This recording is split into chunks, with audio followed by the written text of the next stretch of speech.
Okay, good afternoon, everyone. Good afternoon. It is now a little bit after 12. Thank you all so much for coming in today. My name is Dr. Ken Bradshaw, Superintendent of Richmond County Schools.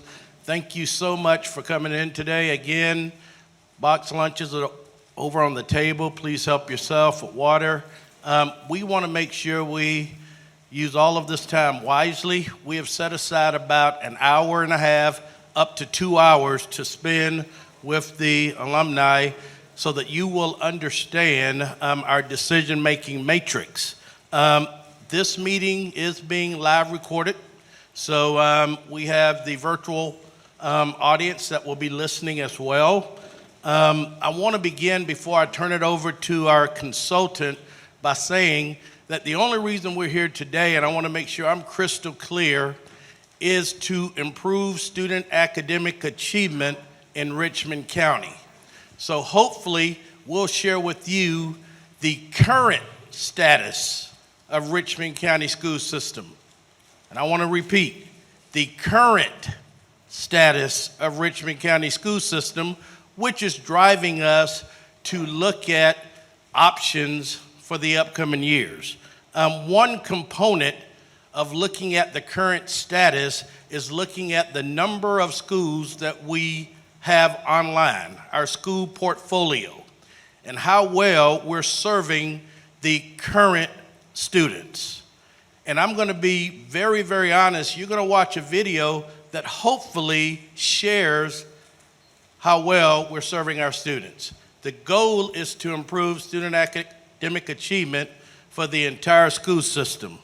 With that being said, I reached out to an experienced educational facilities planner to come assist us. In the past, we've always had challenges when you start talking about school consolidation. My school, I don't want it touched. And then another community say, well, my school, please consider this. So we want it to be totally objective. Let's have someone who doesn't know Richmond County come in with a fresh set of eyes to take a look at our plan to see if we're moving in the right direction. And that's what we've done. So I hope you come in this meeting with an open heart, with an open mind, so you will see exactly the data that we use in making any decision. If you're not convinced, we will further have discussions, but we want to be totally transparent with information. And I want to repeat, totally transparent. We gain nothing from bringing a plan that will sabotage our own school system. So you'll see the information, you'll hear the information, and hopefully at the conclusion of the meeting, you will see nothing will occur until there are more discussions, but at least you have a first take on the information we use in making our decisions. So at this time, I'm going to turn it over to Tracy Richter, and Tracy will guide us through this afternoon's meeting. Thank you, Dr. Bradshaw. Good afternoon, everybody. How are you? Can y'all hear me back there okay? Am I good? If I start to drop this mic, just wave your hand because it might just get a little heavy as the day goes on. So thanks for that. First of all, I really appreciate you guys coming out to meet with me today. I really think it's important. When Dr. Bradshaw called me last summer, and we had met at something I was doing, he found out I kind of do this on a national basis. I've been doing this for about 25 years now. Before that, I taught middle school education for about 7 years. Before I did that down in Dougherty County, down in Albany, for several years, and got into this to help school districts walk through a facilities alignment to make sure their programs were exactly what they wanted to be. And of course, when you walk into a district and you're learning a city and you're learning the county and all that, there's a lot to absorb. And knowing that there's a lot of things that happen in a school district that the school district has no control over. We have heard through a series of meetings this week and past meetings that we've had that, man, the city has made that decision to harm our community, the county's made this decision, the school district has done this, and trying to coordinate them all together, and it just doesn't feel like there's a whole lot of coordination that happens all the time, and you see it every day. You know, I look at the history of this district and how it was set up, and there are lines of segregation. There are lines that still exist of that. There are lines of disenfranchised communities not being able to participate in what they do. And look, it's not an easy thing to change. And then when you start to change it, or you try to make those improvements that require change, what happens is that because of that change, you kind of leave the legacy and tradition a little more behind. And so the dilemma you get in is people calling and demanding for change of improvement, but keeping something that hasn't been working. And so how do you balance that? How do you balance it to make sure? Now, the second thing I heard is that the first meeting we had in December, and I see a couple phases here that came in December, and I'm going to first of all thank you for coming in December because it mattered to you then. 50 people in this entire district showed up. And I had a lot of this community show up to that December meeting because they know how important the whole process is. I've been out to other communities this week where they're like, we didn't show up because we didn't think it was important. Well, now it's important, isn't it? And so thank you for doing that. But here's what I heard. We already know that you're going to close Laney and Josey. We already know it. That's what I heard. Now, over the past week and a half, this is what I've heard. I've heard, you're going to tear down Josey and sell the property. There is no plan to tear down Josey to sell the property. Zero. Enough. So I just heard a story yesterday where we had one of our community task force members that we've been working with, a community task force in this process, that was sitting in Athens, Georgia, and happened to be sitting next to a table of people talking about that very thing. And she simply had to interrupt their lunch to say, that's simply not true. We are not doing that. As a matter of fact, when I've heard this, and look, the fact of the matter is that you're going to see some data today, and you're going to see in this video today, where some change has to be made. But that change can't come, it has to balance, and it can't come at the cost of legacy and tradition, but also legacy and tradition can't come at the cost of advancing our students. So we've got to find a balance in here. And we do. Now, so part of the conversation is, well, how do you do that? How do you make sure that we get to an idea where we can get to the right high school number, the right middle school number, right elementary school, and still hold on to those buildings and properties that we can? And what you're going to see today is how we've made an effort to do just that. Now, I'm going to tell you that I don't expect consensus because I don't believe consensus exists anywhere. I don't believe it happens at my own dinner table with two kids and my wife who share the same values and same everything, and we're still going to disagree about what we're going to do this weekend. So consensus is kind of a myth out there anyway, but what I want you to understand today, and part of this is first and foremost, this is one of many conversations that are going to happen with this community over the next several years. We're going to continue to talk and have this conversation because Josey's staying. It's just going to look a little different. But it's intended to what we think the district could benefit from and Josey could benefit from too. So Josey's staying, and it's going to stay as a comprehensive high school. Again, it's going to look just a little different. But I want to explain to you why we got to that conclusion. Guess what else? Laney's staying. It's here. It's here for good. They're both staying. We're happy about that. And we've figured out a way, how do we bolster the enrollment and how do we maintain a good feeder pattern in Laney to maintain good enrollments at those schools. So we're not having this conversation 5 years down the road and you're waking up every day worried if your school's going to close. We're done with those days. We've laid out a 5-year plan to have a conversation, and if things have to change, a 5-year plan allows us to pivot out of it. And that's part of our goal. Let's stop doing this year-to-year thing where you guys are always worried about this. That does nobody any good. And so, look, do I expect some contention? Absolutely. But I do expect some conversation.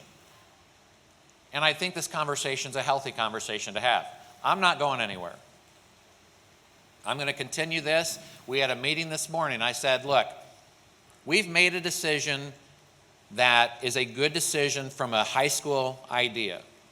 That includes a really good idea for Josey. Now, can it use some tweaks? It is going to get some tweaks, but only to make it better.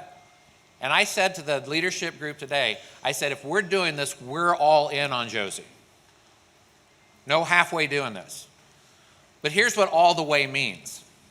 All the way means that the school district, however much money, however much investment, however much programs they can throw into the building, they can't do it by themselves. They can't. It's impossible for the school district to work every day, door to door in your community to make sure that your kids stay in the neighborhoods, that they go to your schools, that they're getting the programs they want, and that's the responsibility of an entire community to do that. And that doesn't mean just showing up to one PTA meeting or just showing up to one alumni meeting a year. It takes a commitment that I make to my school, and when my kids were in high school and elementary school, that I tried to make every time I could get, because I knew my voice made a difference. But I'm going to tell you, it takes hard work from everybody to do that. You know that. You're here. You're here at noon on a Wednesday afternoon. And so that's what we're going to ask as we progress through this plan. We're going to ask this group to keep coming back to this conversation, to keep holding us accountable, to make sure that we're investing in Josey what Josey community needs and deserves. And we're going to make it work. We're going to grow the enrollment. We're going to make sure that this conversation for the next 50 years is over. I know you've got to be exhausted by it. I know you have to be angry about it. I just don't come with that approach. I come with the approach of truly a genuine idea that I need your input on as we develop this to make it as strong as we can make it. Is it perfect? Not quite yet. But that's why we're here. We're here because you're going to help us make it that. And so what I'm going to do, I'm going to start, but what we need to do is get some context of why we are where we are. I know some of you saw some of this if you came to the December meeting, but without context, you can't get there. And so what I'm going to do, and have some grace with me, enjoy another sweet tea or water or something while I go through this. But I'm going to show you a video first, and I'm going to show you just some high-level data to make sure that you understand where the district is and the position it is. Because as much as the district looks like Josey from sitting in Josey C, the district has to pay attention to 28,000 students also. And so it's a balance. How do you balance delivery to one student and to 28,000 students? That's important. And so you have to balance, and that's not an easy puzzle to put together, as you can imagine. Okay, so I'm going to start with the video, come back, I'm going to show you some high-level data, and then when I'm done with that, this microphone's going to go around this room, and I want to hear your concerns, I want to hear your comments. I want it to be productive, I want it to be solutions-based. I want to get to solutions with you. Okay, and I'll answer as best I can, and I will be honest with you, I might not have the answer to a question yet. But if I don't hear the questions, I'll never know how to get to the answer. Okay, so allow some grace in that, and then we'll get we'll get to the community comments. So I'm going to get started on I'll get started on the video so you can watch that.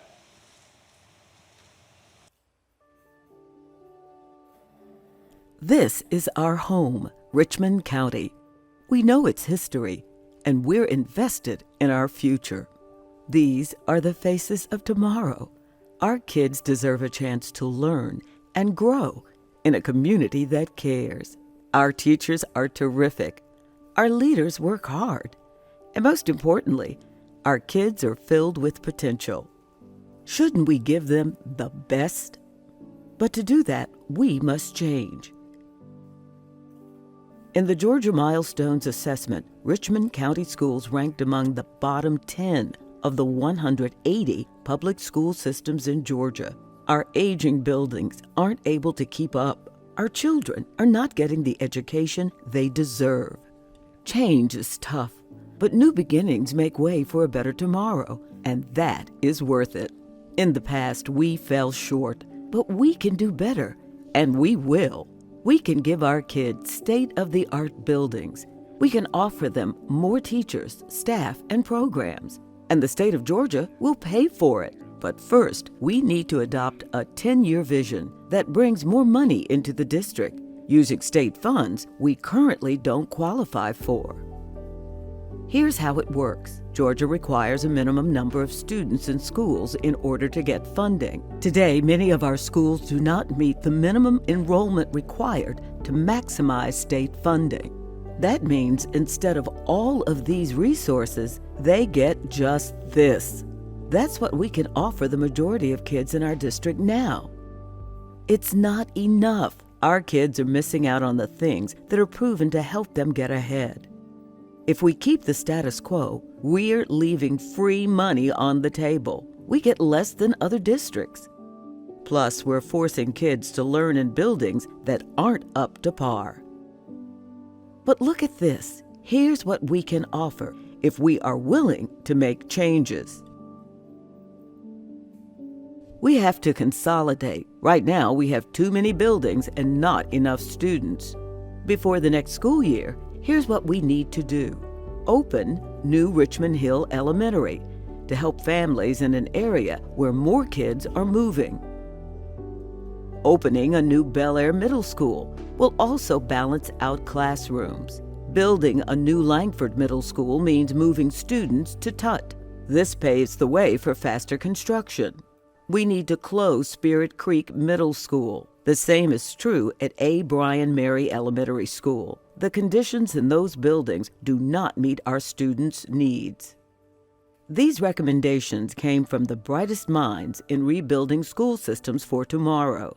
HPM informed by a community task force. Together, we created a master plan.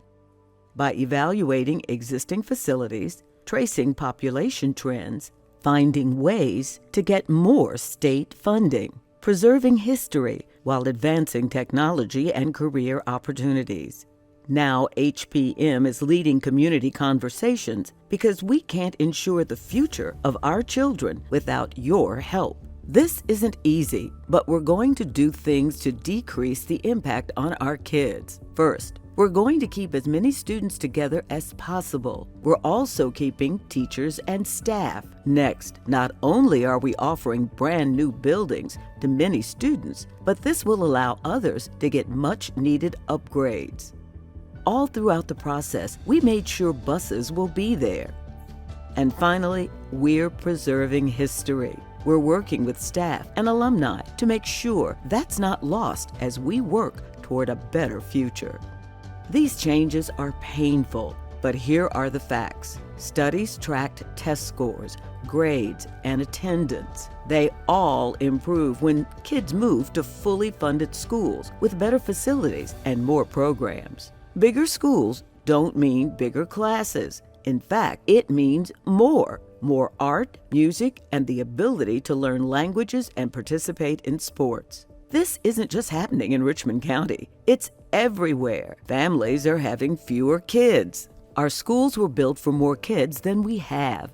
Old buildings have high maintenance costs. According to the Government Accountability Office, 97% of U.S. schools need security updates. 87% are desperate for better technology. Aging buildings impact housing too. Some neighborhoods which once served hundreds of kids will only have a handful. That's why 40% of our students don't stay in the neighborhood boundaries for high school. We need to adjust our school strategy to adapt to these changes. If not, our kids will only get left further behind. We can give our kids state-of-the-art buildings. We can offer them more teachers, staff, and programs. We can build a better foundation, offer world-class education, and ensure a better future. And the state of Georgia will help us pay for it. But first, we must change. Want to learn more about how this impacts your kids, your schools, and your neighborhood? Head to our website. There you can enter your address and see an interactive map showing the changes needed to ensure our kids keep up. This is just the first stepping stone to building a foundation for the future of a world-class education in Richmond County.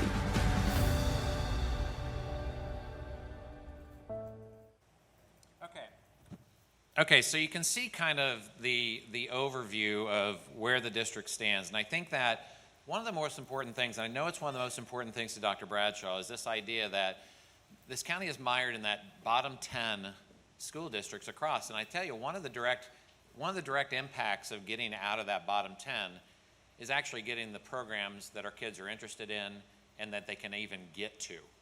Right now, our kids are so spread thin, and our resources and staffing is so spread thin, it's really difficult to get to. First and foremost, that when we go, the reason we're coming out to the public right now is that we've got some immediate action things that have to happen.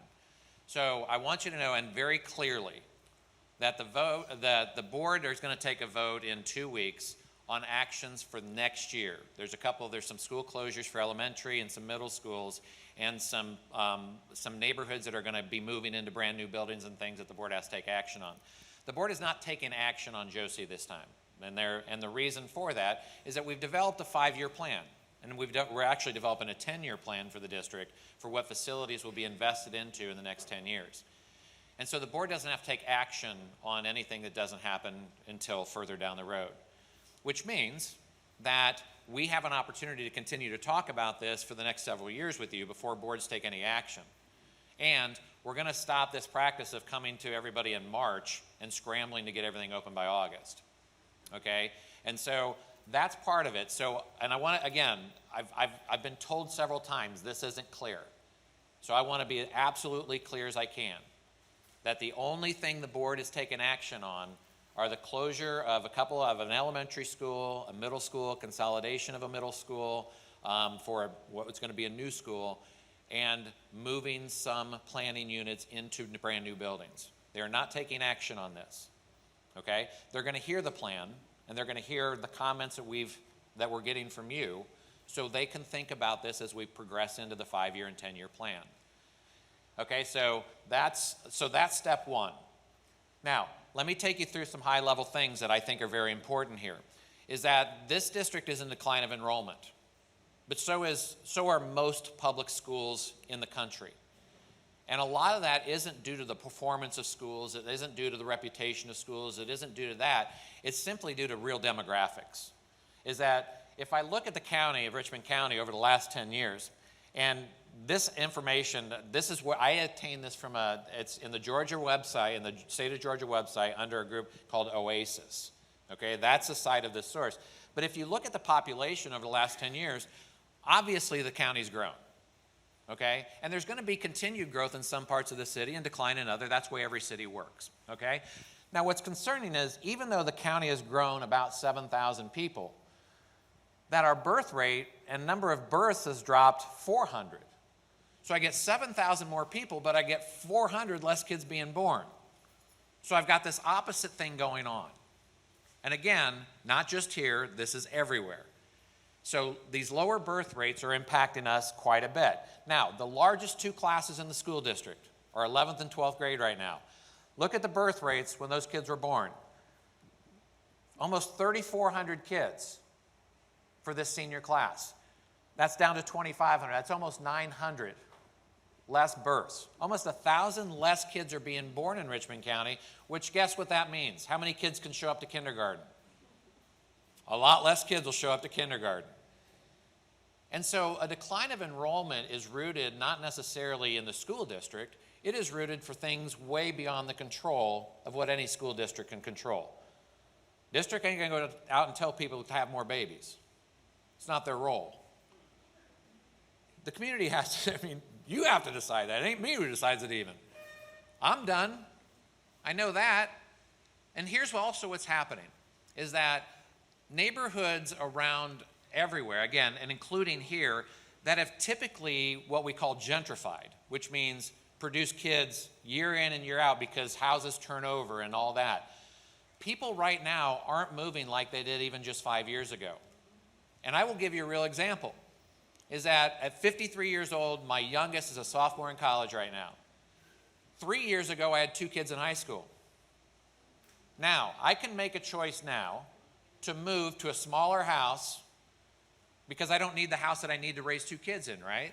And that's what a lot of people will end up doing. Now in the South, a lot of people hold on to their houses a lot longer. I get that.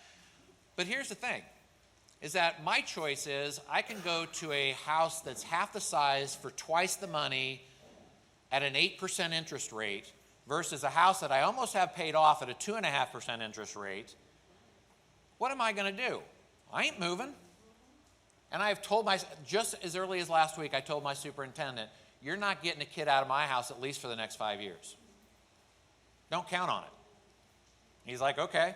And it's happening all through the neighborhoods. So not only do you have lower birth rates, you have less kids showing up to kindergarten. We don't even have the gentrifying communities right now. And I think that'll change, but it ain't right now. So you have all of these kind of demographic forces that work against the public school system. Oh, on top of that, you have state governments and federal governments that push charter schools and vouchers to get kids out of the public school system. So everything you can imagine that fights against the public school system is fighting against the public school system. On top of that, this district is stretched with facilities, so many facilities, and so stretched of resources that they're fighting to keep as many programs in that they can without going broke. I've told the communities all through this. This board and the superintendent staff understand that dollars are being wasted. But they're being wasted because we're stretching our resources way too thin. So how do you fix that? How do you get in front of that while you're still trying to maintain a district? Well, if I look, and again, I'm not so interested, I'll tell you the numbers, and this is all, you can find all this information online. We're being transparent as we can on this. Is that if I look at the historical enrollment, what concerns me is that kindergarten class that was 2,671 kids just 10 years ago is now 2,186. So there's 500 less kindergartners in our schools than there was just 10 years ago. Now, if I think about that, 500 less kids for the next 12 years. If we keep every kid in our district, that still tells me there's going to be 6,000 less kids in our district in 10 years. There's nothing I can do to get in front of that unless we stabilize some of this. Now, the first question is, well, we need to grow our enrollment. No, that's not the first question. The first question is, how do you keep the enrollment you got? Stop the decline. And I'll tell you, it doesn't happen by not offering kids the programs they want, the access, the safety in schools they need, this community access into buildings. It just doesn't happen that way. And so if I project this out, what I'm worried about is that even if I look historically at the enrollment from 1995, folks, and you know what, this is a tough thing to say to anybody. But the high school that you walked out of, whatever year you walked out of, isn't the same high school you went to. It has changed every year from the minute you walked out. Programs have changed, staff has changed, even some traditions and legacies have changed that new students have created in time. I know that about my school. Heck, it doesn't even feel the same when I go back there. But it's still my high school. So I think that even in the change of enrollment, the dynamic of enrollment, what's really concerning to me is that in the past 25 years, high school enrollment's only dropped 1,200 kids. What I'm afraid of is that the high school enrollment in the next 5 years is projected to drop 1,000. So what took 25 years to drop is now in a shorter period of time because of what you just saw. Now, in the meantime, this district has 12,148 seats for high school students. Keep that number in your mind. Let's just say 12,150 seats in this district. If I look then at, so this chart, what this chart tells us, and again, this is, so you can find this chart and we can even get it to you if you need it. What this chart shows us is how many kids actually live in a boundary and how many kids attend that school. And then it tells you also, if you look down, how many kids live in the boundary and how many kids actually attend into this school. And so, because we're here with Josey, I'm going to take you through Josey's line right here. This is the line for Josey. And if I go all the way across on Josey right here, I see that there are 762 kids that live in the Josey boundary today, high school kids. Everybody see that number? That's 762. Okay, that's 9 through 12 high school kids that live in the Josey boundary. Of that, 257 of those students leave. They leave your boundary. They're going somewhere, and I can tell you where they're going. Of the 257, 163 are going to other high school boundary schools, not even a magnet program. They're going to another high school. Now, on the other side of this is that from the Josey, there's 94 kids that actually come in there from different schools also. And so the trick of kind of this chart is to try to figure out, and again, I don't place any judgment on this chart because kids go to different schools for different reasons. But when I start to go to a district, and again, what Dr. Bradshaw told you is that I'm trying to be objective. I'm trying to show you some objective things, is that when I go into a district and I see 30%, 41%, 34%, 32% of kids don't even stay in their high school boundary anymore. A third to 40% leave their high school boundary. I can tell you that 500 kids leaving a boundary aren't chasing legacy and tradition. They're chasing program and opportunity. And when your high schools can't get together and get to a number that we can offer opportunity, they're going to go find it. They just will. So as much as I believe in legacy and tradition and all that, I'm going to tell you there's a lot of kids who would take a program over that legacy and tradition every day if it makes their lives better. So why not make that at Josey? Why don't we have the programs and everything we need at Josey, invest in Josey to make sure that they're getting that opportunity there, that we have the opportunities that they're going to stay in their neighborhood. The goal of this community is to try to figure out how we get those 250 kids to stay. Now, here's what we're going to do, and I'm going to show you what we're going to do from this side of a facilities plan to help that plan along. And it's going to come with some balance because remember, there's a district-wide perspective we have to look at too. Here's what I mean by the number. If I start to look then at the projected enrollment over the next 5 or 6 years, and I don't want to look out 10 years because who knows what's going to happen in 10 years, right?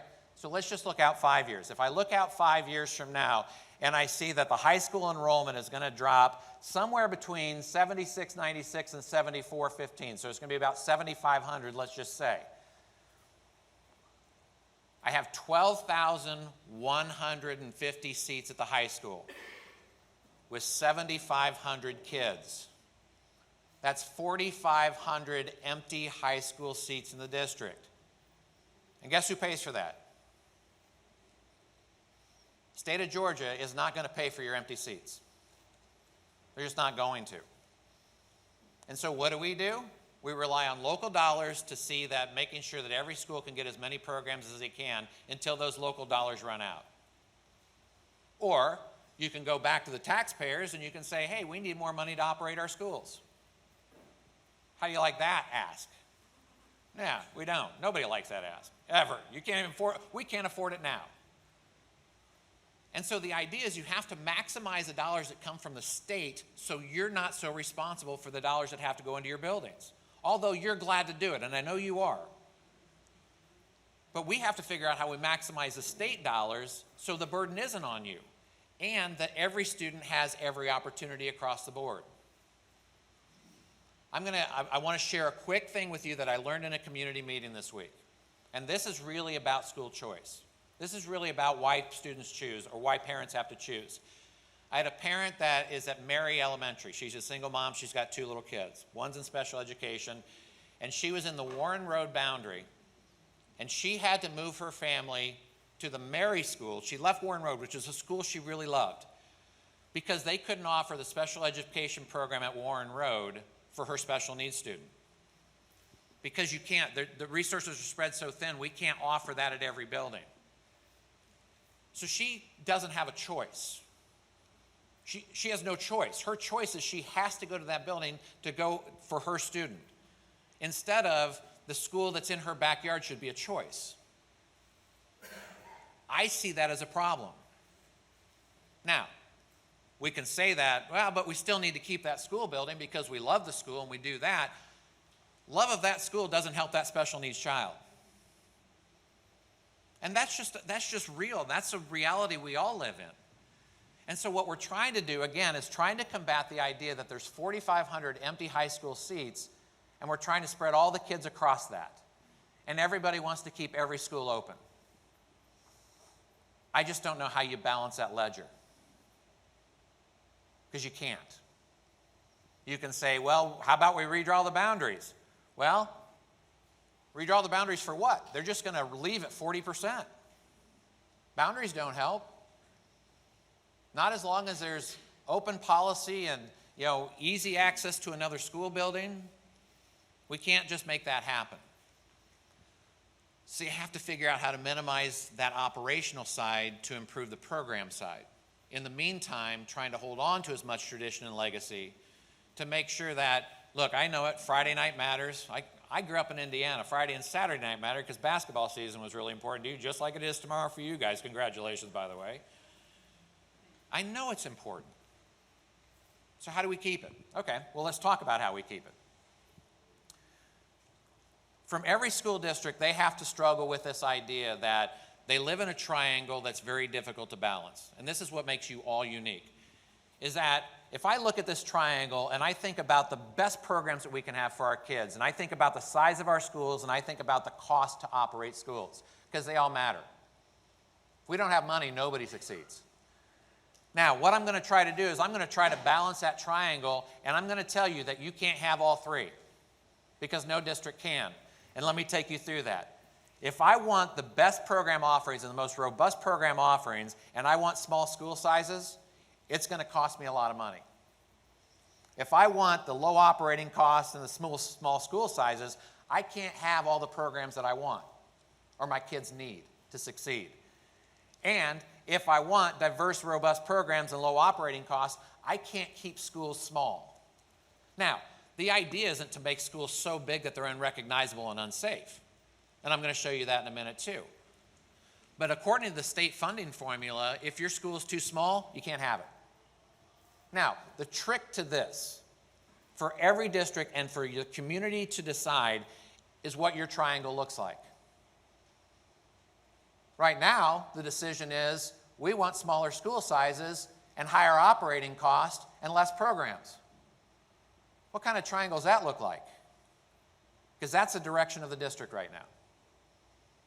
And we just got to change it.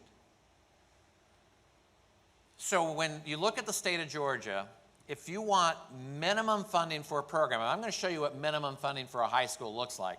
If you want minimum funding for a school, you need 970 kids to attend that school. Now, let's think back to Josey's boundary. Anybody remember how many kids live in the Josey boundary? 765, thank you. So right now, if we made every child go back to their school, they could never leave their school boundary. Right now, Josey wouldn't even have enough students to get a minimally funded high school. Now, think about this. If you were to start a district from scratch, would you ever build a school building in a building that couldn't be fully funded and was too big for how many kids that you needed? Nobody would do that. I'm not going to build a school for 1,000 that has a boundary that has 500 that couldn't be fully funded. You'd never do that. So the district has to make adjustments along the way. We can't move buildings. Neighborhoods are going to change. So how do you adjust to it? And how do we get attracted more students so we can get at least to the minimum funding number, or, this is important, or get the types of programs that attract funding that you don't currently get? That's a big deal. If I look at the high school, and if I look at the high schools, 4 of the 8 high schools currently have below the minimum funding standard. It means your kids aren't getting programs. And it's just the reality of the world we're living in. That's not good for anybody. And personally, that offends me as an educator. So how do we get there higher? At the middle school level, it's kind of the same way. At the middle school, we have a tougher problem. 6 of 8 of our middle schools can't reach minimum funding standards. 16 of our 28 elementaries can't reach minimum funding standards. So I'm going to kind of go through these briefly, but I want to show you the high school most because that really is more important to you guys. So at the elementary school, if you're at that minimum funding standard, you get a principal, half nurse, 1 guidance counselor, a media specialist, but you only get to pick 1 of the 3, which means you all pay for 2 of those 3. The state can't fund it. So you're going to pick up an art teacher and a music teacher at every elementary school in the district. That's on your tab. That's fine. You can invest, you want to invest in that. I would too. Now, if I go below that, 450, look what I get. I get a principal, a half nurse. That's it. So we have to pick up the tab. Now, I will tell you this happens at schools across, and I want to make this point very clear. If the district wants to offer equitable programs for every student across the district, which means every elementary would have an art teacher, every elementary would have a music teacher, and every would have a media specialist. In order to do that, first of all, they would have to spend more of your dollars if you could get there.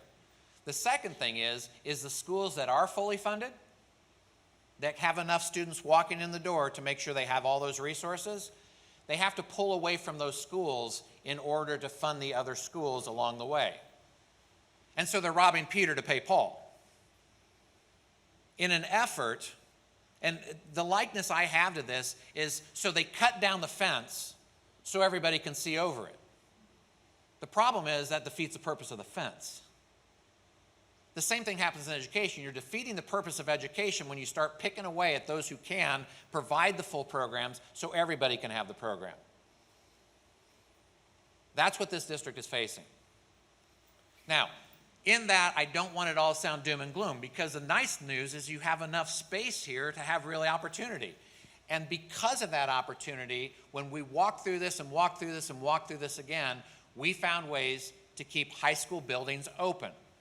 In the long term, there will be one less high school. In the long term. But there's going to be 2 operationally less high schools, which is a bigger deal when you can have 2 less operational high schools because of how we want to run the program. Because I'm going to skip middle school a minute, because at the high school, this is minimum funding. Every high school should have a guidance counselor for every grade level at least. Right now, that can't happen. Every high school should have an assistant principal for every grade level, because the principal manages the curriculum. The APs handle everything that occurs in the building, keeping it safer, keeping it monitored, doing all those kind of things. But look at this. You can't get the 4 teachers that you could possibly get for PE. Guess what less PE teachers means? Less coaches. So how do I pay for the coaching? How do I pay to make sure that you keep your athletic programs and you keep them vibrant? I can only get part of a music program. I get very little CTE, and I get no advanced world language funded. I'm just trying to figure out at a minimum funding level in the state of Georgia how your kids can walk into a job or walk into a college or a technical school and be competitive. Because this doesn't offer that. Now, if I go to that fully funded, which is $1,680, and guaranteed we're not going to make a school in Richmond County 1,680 kids. Richmond County feels like that's too big a high school for them, and I agree. That's your decision. You know, let the Gwinnett counties and Cobb counties build high schools for 2,500. Let them do that all day long. We're not going to do that here. It doesn't fit who you are. But we'd like to get those high schools closer to 1,000, 1,100, 1,200 to get closer to these numbers so we can get fully funded. That's the goal, that every kid can have this. So if I look at the recommendations, I'm just going to show you the recommendations. Again, I want to be very clear. The recommendations that we're going to ask the board to vote on in a couple of weeks for just next year. We're opening new buildings, first of all. And I think that one question that I think I got to clarify is that, you know, you're in a district that's closing schools. Why are you building schools? Well, I think that's a fair question. But the fact of the matter is that school districts across the country in decline are replacing school buildings.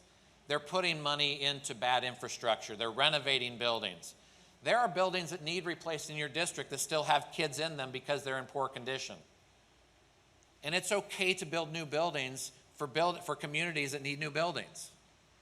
It's okay to build buildings for where populations are growing. 50 or 60, 70 years ago, when the population was growing so rapidly across the country, they had to build buildings for you. So what's the difference today if a community is growing and they need a school in it? They don't get one because they weren't here 50 years ago? That's just not a reasonable discussion to have with that community. And so you have to invest and reinvest. And you have to look at the way your buildings can serve the population. So those new buildings that open up, we're gonna do a combination. We've got a meeting tonight at Tut to build a brand new Langford Tut Middle School on the Langford site, holding on tradition, naming, all those kind of things that we wanna do to make it a good Tut-Langford combination in the future. Now, some closures that we wanna do for next year at Spirit Creek and Mary are gonna require some change. That's the only thing for next year. We've had the conversations with Spirit Creek and Mary. We've had some combination. We're going tonight to Tut, and we're going to go talk to Richmond Hill and Bel Air on Thursday and Monday, because those are kind of those immediate actions. But let me take you through kind of what we think of for 25 all the way to the year 30. And this is where it impacts the Josey community. So we've got a couple more elementaries that we've got to pay attention to. But this is where it gets a little bit complicated and I know it looks like it's real chaotic, but if I walk you through it, I think you're going to understand where we're trying to get to. So one of the first moves, and this is a year down the road, year and a half down the road, one of the first moves that we want to make is we want to make a move from A.R. Johnson, the A.R. Johnson Magnet Program, and move it out to the RCTCM building.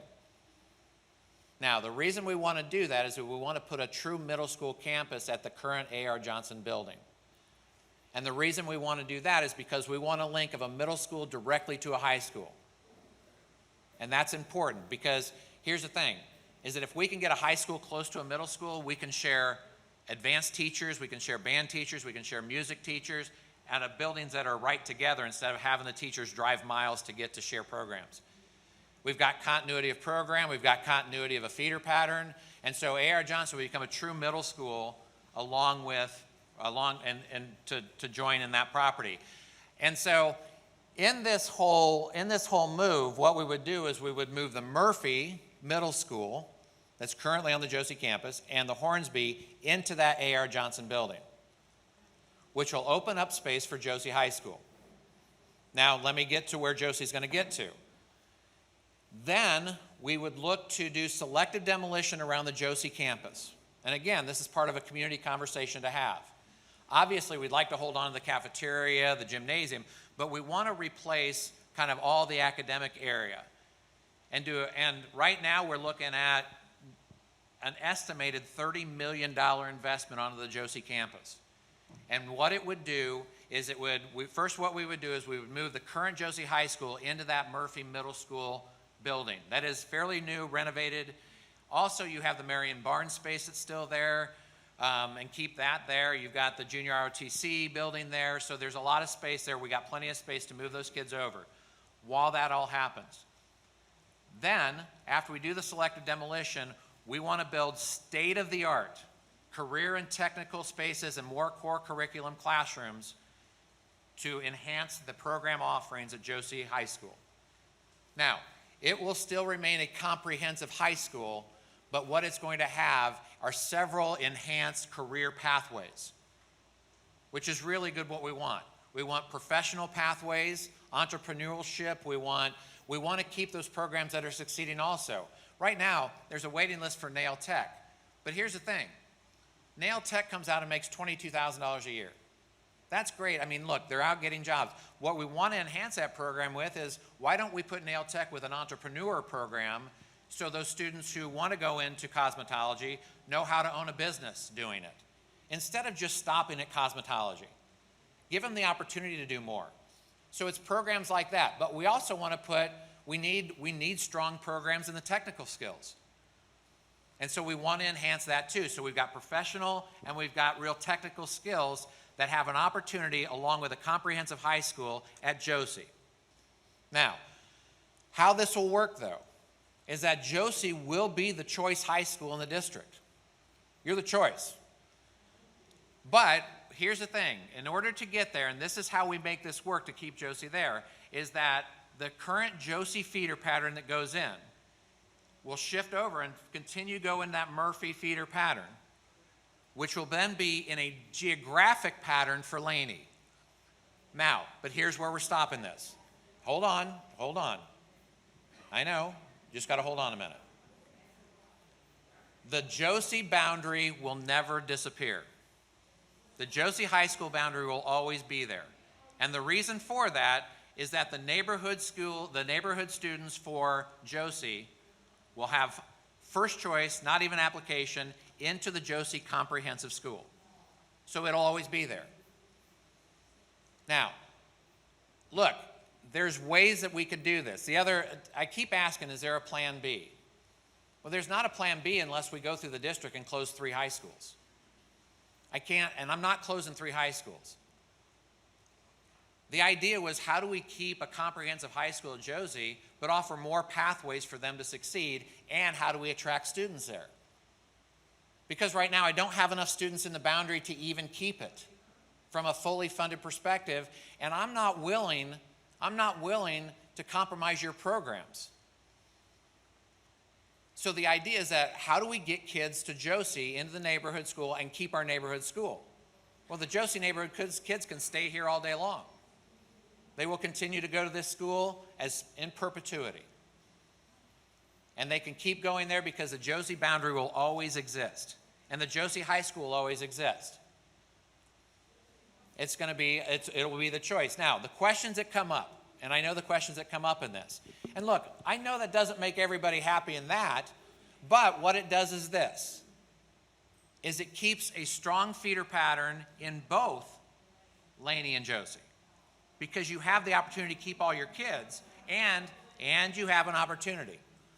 Folks, again, I know, I see shaking heads, and I get it. But we're trying to balance 2 things here. From a Josey, if you just sit in the Josey seat, I can get it. But if I back up to the district-wide, then what's the next choice? I go to Josey, or I go to Laney, or I go to Butler, or I go to Glen. But I think this is an opportunity to reinvest and put a real reinvestment into Josey. Also, the questions that get arisen then. Right now, choice high schools, according to board policy, don't have like athletic programs and those kind of things. The board is not going to hold, they're not going to hold hard and fast on that. The nice part is that Josey has, there's plans in the next SPLOST to invest into the facilities, the athletic facilities at Josey. That's going to continue. And so the opportunity Josey has is an opportunity to change that mantra.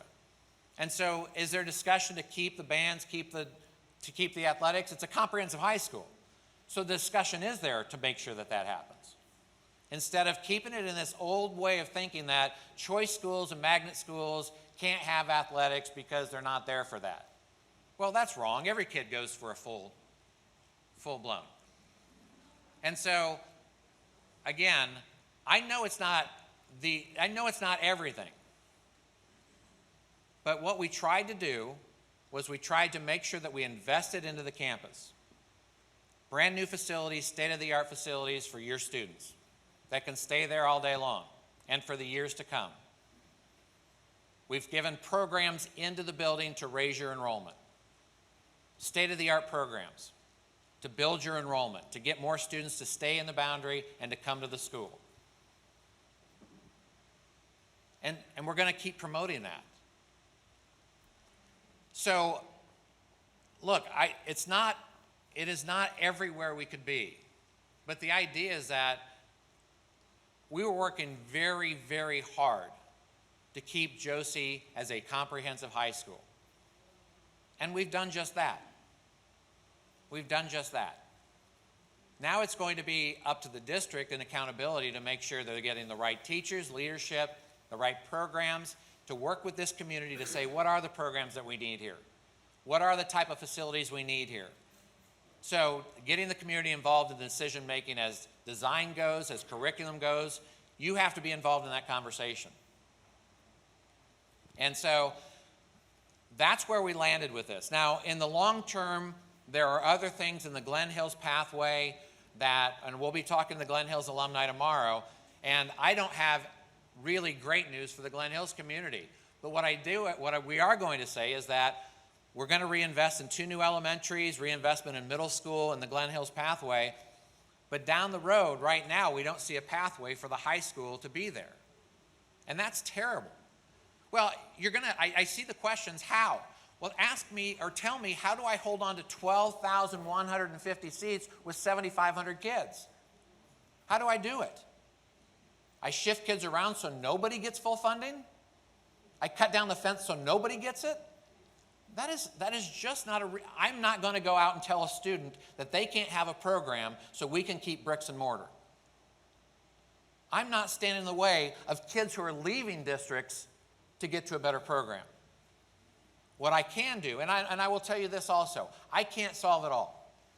I can put a plan in front of the board that allows the buildings to stay where they should to offer more programs for the kids. But I can't put a good principal in the school. I can't put good teachers in the school. I can't make the community come and volunteer. I can't do that. But what I have done in this plan is I kept Josey High School where it's at. It ain't going away. And I know it doesn't look quite the same.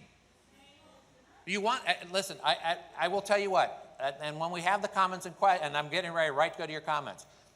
In your comments or questions, what I want is some solutions. If you want to keep it the same, if you want to keep it exactly the same, you tell me how I get it fully funded. I need a solution to where I need to get to. And I'm fine with that. That's why we're here. That's exactly why we're here. And so what I did was I set the baseline for why we got to where we are today. But the conversation's not over, and that's why you're here today. We've got you see it's not until 27, 28 until we even could consider doing what we need to do completely. But I don't want to wake up in 2026 trying to come up with this decision again, and you've got another 3 years of just anxiety. We just can't have that conversation anymore. Again, all we did was, what I want to do is show you how we got to where we got to, okay? And so the comments, questions, again, what I'm going to tell you is I'll respond to a question I can respond to, and there might be something I'm going to say I don't know yet. And so just give me some grace in that. Right now, we just have a roadmap. We've got a lot of things to build this road with, and that includes you. So I really, really appreciate the grace and patience to let me go through that to show you where we got to. I'm going to turn it over to George, and he's going to have a microphone here also to kind of run around the room, and we're going to listen to your comments, questions, and I'll answer anything I can answer for you. Okay? So great. So we were just going to get the dialogue started, and I'll start on the front part of the room. I see that she has her question, and if you'll ask your question and give me back the mic, I'll start getting to the next person. Sure. I actually don't have a question, I have comments, and I'm going to be a little long, so I'm going to apologize for that ahead of time, and I'm going to step up here in front so you can see me. My name is Sheffy Robinson. I'm the class of 1999. I'm a representative of the Josey Preservation Initiative, not to be confused with the Alumni Foundation. This initiative is comprised of alumni and community supporters, was formed in direct response to the proposed changes to the school, and seeks to be an able-bodied participant in the preservation of legacy and the growth of academic enrichment and programs at our alma mater. I stand before you today not seeking to complain, but seeking to collaborate on the future of our school. We recognize that the landscape of education, career development, and community has drastically changed since many of our times in high school. However, we are hopeful to preserve the foundation that has been created and re-image that legacy into a forward-thinking organization. We do not seek to save Josey today. We seek to empower Josey for the foreseeable future. It is expected for an outside company paid to complete a task to be objective in their function and make recommendations. This is a logical step on the board's part to elicit objective opportunities and in essence create a villain for the community to rally against. I would call this a successful campaign in that right, but it's easy for someone to come in and impact a community with which they have no stake or affinity. So respectfully, we appreciate the recommendations, but we'll take it from here. It is now up to the community to do more than talk about the issues and do the work to address them. We recognize that the 15th Street corridor is blighted and the feeder patterns for Josey no longer exist, which has decreased the quantity of students on campus. Many of our students face homelessness and their parents face underemployment in our community. We can't just focus on the education and the building as a means of preserving the legacy of community support this school has provided to the areas it serves. We can and should do more. So I stand before you today with proposals that can lead to action plans that help the board reach its bottom line while assisting the alumni and future students in providing programs and activities that bolster the school to be necessary and a long-term part of the Augusta-Richmond County community. We recognize the need for capital improvements to the campus, and we want to make sure that no matter the recommendations decided, that those capital improvements have to occur. The initiative is prepared to suggest and activate one of or multiple of the following based on recommendations in collaboration with the Board of Education. Eliminate the proposal to combine RCTCM and A.R. Johnson on the Josey campus. A.R. Johnson has a rich history that deserves preservation, and the location of the medical corridor is beneficial to the long-term goals of Augusta University and Payne College. Since RCTCM is a newer facility, moving those facilities to A.R. Johnson and enhancing the current school makes a little bit more sense. Number 2, bolster enrollment by reintegrating the Barnes Career Center back into Josey. Josey held these programs as part of the school previously, so return them to where they were. For name preservation, Marion Barnes should remain on the building, but the enrollment counts toward Josey's overall enrollment. With regard to the Barnes Center, we need to offer certifications for those programs. Currently, students are going through these classes, but are not actually certified. So while they can show up, they're not walking away with the tangible goods that they need. Alumni can assist in the creation of apprenticeship programs that align with this to also make it an attractive solution for students. This is a big one for me especially. Offering prioritization of Josey alumni with teacher certifications to teach at the campus, and allow for expedited provisional teacher certifications for alumni possessing degrees who want to teach. We have teachers like Shantae Lucky Smith, Khadijah Huff, Sherlonda Williams, and Luther McDaniel, just a few of our alumni who taught in that school and had very great impact there. Our alumni are our legacy, so why aren't we doing more to get them teaching in our schools? Georgia Professional Standards Commission Rule 505-2-0.08 allows for the school to request provisional certification under Georgia Code 20-2-200. So this is something that can happen.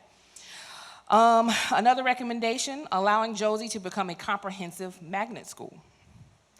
This distinction would still allow for Josey to be a choice school, but the sole focus of the facilities would be on trades and non-degree necessary careers, allowing the strategic focus of A.R. Johnson in health, Davidson in the arts, and RCTCM in technical careers to remain. Extending the CTAE paths that lead to direct workforce opportunities upon graduation in partnership with Augusta Tech is very important for this to work on our campus. 2 more. I know I'm long, but I'm getting there.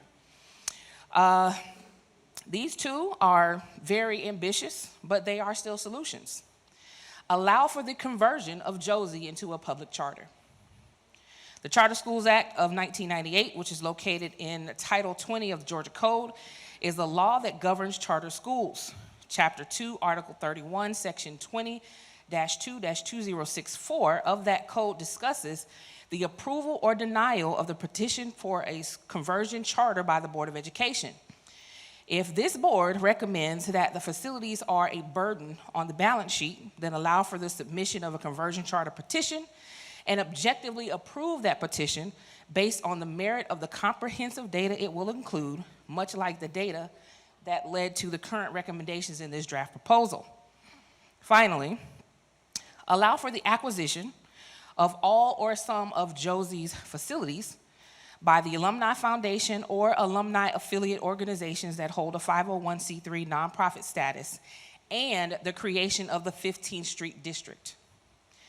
Based on the last tax assessment, the property has an appraised value of $7.23 million, including land and facilities. The facility maintenance burden can be shared between the Board of Education and the Alumni Foundation or other alumni-affiliated organizations. Stipulations for land use and operations would maintain guidelines for the Richmond County Board of Education and the City of Augusta with the creation of a historic district.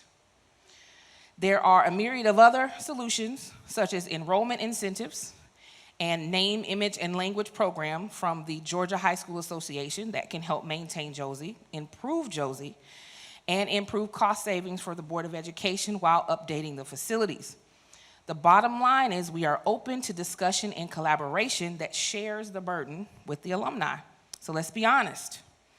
If the board doesn't listen to the community on this matter, as well as others, and at least move with purpose after allowing us the appropriate ability to be involved, we will speak with our voices at the state level, our money at the county level, and our vote at the ballots. Thank you.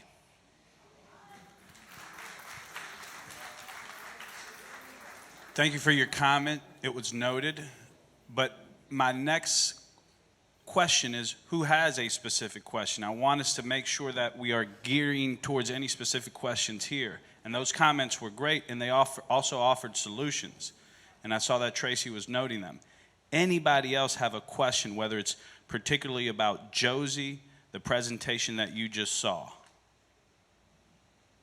Yes, sir. Here, let me get you the mic so they can hear you.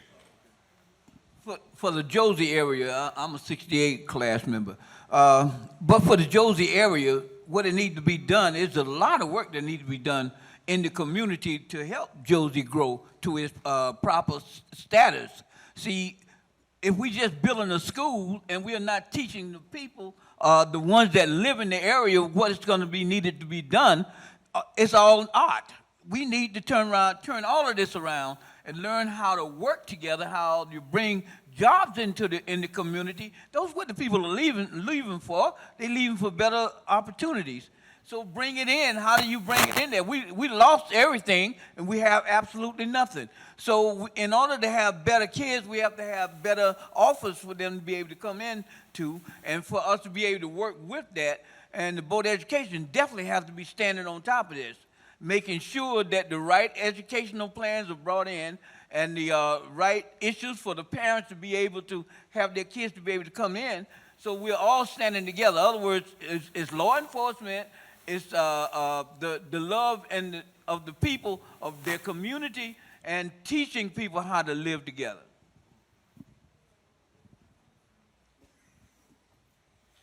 You can clap for him too. You can clap for him too. No, it's but you had some good points though. It's all right. Did you have your? Yes, ma'am. Yes, my name is Beverly Wright from the class of 1970, and I do have a couple of questions to some points that you brought up, Mr. Richter. The study was basically about facilities alignment, and so I'm questioning as to, and this may be a question for the board, in conjunction with the facilities alignment, is consideration being done to student alignment? And what I mean by that, you mentioned that, Josey Comprehensive High School will be a school of choice. Now, the current situation at the Marion Barnes Career Center is an application process, and you have to meet certain criteria to be a part of that institution. Now, understanding this is going to be comprehensive, are we assured that all of the students currently at Josey will be able to matriculate to the new facility, or is there going to be some requirements regarding criteria? And if it is, what will happen to those students who don't meet that B average requirement? And that's one thing I have. Secondly, you did address the athletic programs. Typically, historically, in the charter schools or in the magnet schools, there is no, not necessarily athletic programs, music programs, and that kind of thing. So if we're saying that Josey may look a little different, how different is Josey going to look when it comes to those particular extracurricular activities? Because we do have students who need those kinds of engagements to feel like they are, we can develop certain skills, get scholarships and those kinds of things by participating in the band, or playing athletics. Point in case, our girls are going to the state. So that's very important to the Josey legacy. So I don't know if that's something that the study addressed, or did we particularly look at facilities maintenance and numbers? And I understand the numbers. Yeah, yeah. Because we know that, we know the demographics of the area. We know, we know about displacement. We know about all of those things that are happening. But if we're looking at this plan from just a facilities alignment and not incorporating the students' alignment into that, then we may be missing the boat. So that might be something that, and we don't want to get to 2026 and say, oh, by the way, we're not going to allow every student from the current population to matriculate to the comprehensive, because these are some pretty significant criteria. I mean, you got to have an 80 average in all courses. Right. That's not every student at Josey. Right. So what will happen if that comes to play in 2026, 27, 28? What's going to happen with those students, and how will that be addressed at that time? Okay, so I really like the question about like having to test into a program. I think any good kind of choice school, or even, and let's just keep off magnet for a second, but I think that students should have an interest-based track too. Does that make sense? So even if they don't, like, one of my best friends growing up was in building trades, was terrible in math and English. Had he not had building trades, he would have failed high school. You know what I mean? And so if it would have been a qualifying base for him to stay in building trades, he wouldn't have graduated high school. I think that every, like a program like this should offer an interest-based also. I think there are some programs that if you want to make them kind of criteria-based, I think that's okay. I think that competition to make it fine is, I don't think it should be an entry point. I think it could be a maintaining point if you want it. But I think interest has to be a part of it. When you talk about the first question that you had about aligning facilities, and I know it looks like a lot of aligning facilities, but a lot of this has to go into that student movement and how we align students into the right direction. One of the things that we pay close attention to, and as you look at the entire plan, is that we were looking at areas of real hyper-poverty, like that have been traditionally segregated by city lines and road networks and those kind of things, in an effort to see how we don't keep kids in streamlined hyper-poverty so they never get out of a track also. How do you align programs and schools to maybe break up some of that hyper-poverty while keeping diversity and keeping traditional neighborhoods the way they have been? I think that's hard. So we have paid attention to those kind of movements also. Because from the social standpoint, feeding kids breakfast, lunch, and dinner sometimes, that matters. And so we have to pay attention to the services when we move the kids too. So we have paid attention to that. The other piece, when I told you about the special education the other day, it was an important piece to know that where that parent was going, that we're going to have that special ed program back in her school so she can stay at her neighborhood school. So we've paid attention from a student perspective like that, even though I can absolutely see how it looks like a facilities alignment thing. But I think the first thing that we have to do is get our house right in facilities in order to align the programs the right way. There's a lot of things, I mean, to the first point, the first speak right there, there's a lot of things I agree with. I've talked about kind of that public charter. I've seen them in Georgia. One of the first times I got introduced was to that system, because charters exist everywhere, but not like this. I think that has been talked about. So we are exploring those kind of things. So we've thought from both perspectives as we can. And again, the task of this as I come in, is that I can only position the buildings to give you the opportunities you just talked about. When it comes to, I'm 100% on board with you of making programs more interest-based so students stay in those programs. Because you're right, not every kid's an AB student. But they still have plenty of opportunity in the pathways that they should choose to be in and stay in. And just because they can't pass calculus, sometimes who cares? I can't pass calculus. And so let's make it an opportunity where that can happen. And I'm 100% on agree with you, how you develop that curriculum so you make it so it's that way. Okay. And just for a point of clarification for me, the enrollment at the Marion Barnes Center, Yeah. Do you know what that number is versus the number of, in other words, Yeah. will possibly some students from Josey's enrollment counted in Are Marion part of that. Barnes? They are. Or did in they our get enrollment, pulled from because Josey? we show it from a campus perspective. From a campus perspective? Yeah, from the campus perspective. And so for me, again, the Marion Barnes certification thing is important to me. Like, I think that's really important. But it is counted in the campus number. Okay. And so now how the scores get calculated, all that, that's an operational thing the curriculum handles. Go ahead, so what we know, okay, yes, no, yeah. So what we do is we know where kids attend the Marion Barnes. So let me tell you how we got to where we know where kids live and where they attend, and that might help this. So what we do is when we have the student database, all protected, no names or anything like that, and we match the students to where they attend a building and on that campus. And so we consider the Marion Barnes Josey one campus, okay? And so we know how many kids are leaving a boundary to go onto the campus of Josey. We also know in the background of that if they're attending Marion Barnes also. But we count in that number how many kids are coming to the campus, okay? So that's a good clarification point. Now, just really quickly, completely agree that kids are walking out without the apprenticeship opportunities, certification opportunities that need to happen. And I think I even think that Marion Barnes hasn't attracted as many students as they'd hoped they would. It's a great facility with a great program in it.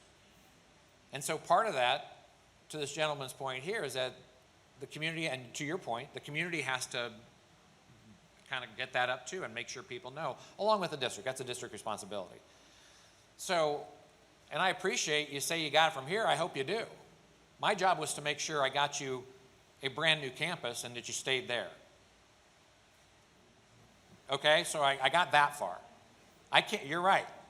If you don't need me to fill it, fill it. Take the reins all day long. And so I appreciate that, and you're very respectful of, look, I know I don't come from here, but you know what? I've worked across this country, I don't come from anywhere. And I've done the same thing in my own school district. But the fact of the matter is, the district is here right now and hasn't been able to get anywhere yet, except on a year-by-year basis. And now we're in a 5-year vision and a 10-year facilities vision that are going to move us forward. And so, look, all day long, the nice part about me is that when you're done with me, you can get rid of me. And that's okay. I got pretty thick skin, I can take that, okay? And I'm glad to go back and work with other districts too, but I love being here. And I hope I can help continue to bring some expertise that I see in education to help this Josey campus. I can show you how to get to public charter. I can show you how to get programs implemented. I can show you how you don't make them so they're qualified-based programs. I've got 25 years in 27 states and 7 years of education behind me just to help you. Not to be the expert of Richmond County, but where I am the expert is how you get facilities aligned to these programs. And I can help you there, and let me help you where you'll let me help you. And I promise I'll help you where I want, and when you don't want me, tell me you don't want me. I promise you that. So thank you for that. Tracy, Yeah, right go ahead. here. My name is Tyrone Hayes. Hi, Tyrone. I'm a class of 1999. I wanted to say a few things. I didn't know I was going to say anything today, but I think moving forward that it's kind of hard for me to say that because I don't really trust many people when it comes down to things. And they say one thing and then they could switch up on us to the last minute. But y'all got to think, man, they're talking about $30 million to invest in us. It's a lot. I agree with you, Sheffy. I think you should be a part in some of the things as far as filling the building, as far as academically, but they're giving us something new. We haven't got nothing. We haven't been getting nothing. Half our kids don't even want to come to our school. Name some of us in our class that send our kids to our school. They don't. They send them to other schools. So if we were sending our own kids to our own school, maybe it would be filled.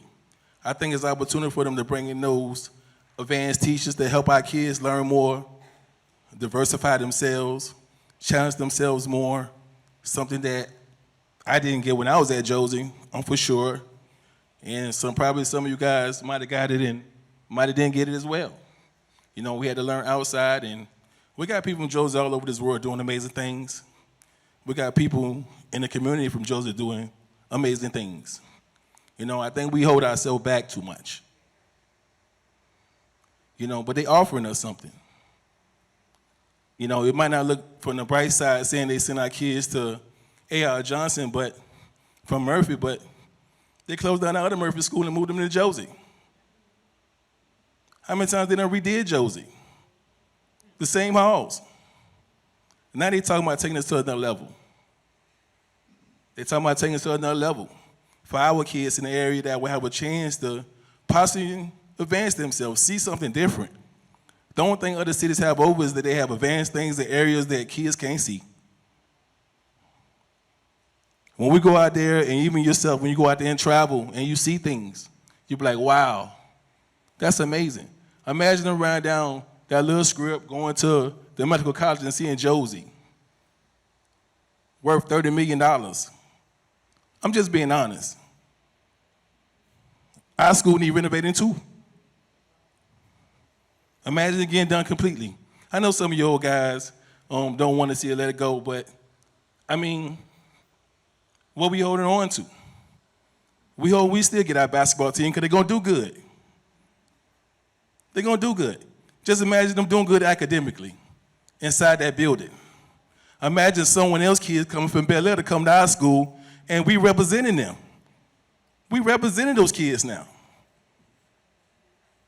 Like, it's time for us to maybe step up and say that we can hold that responsibility of us to giving us $1 million school.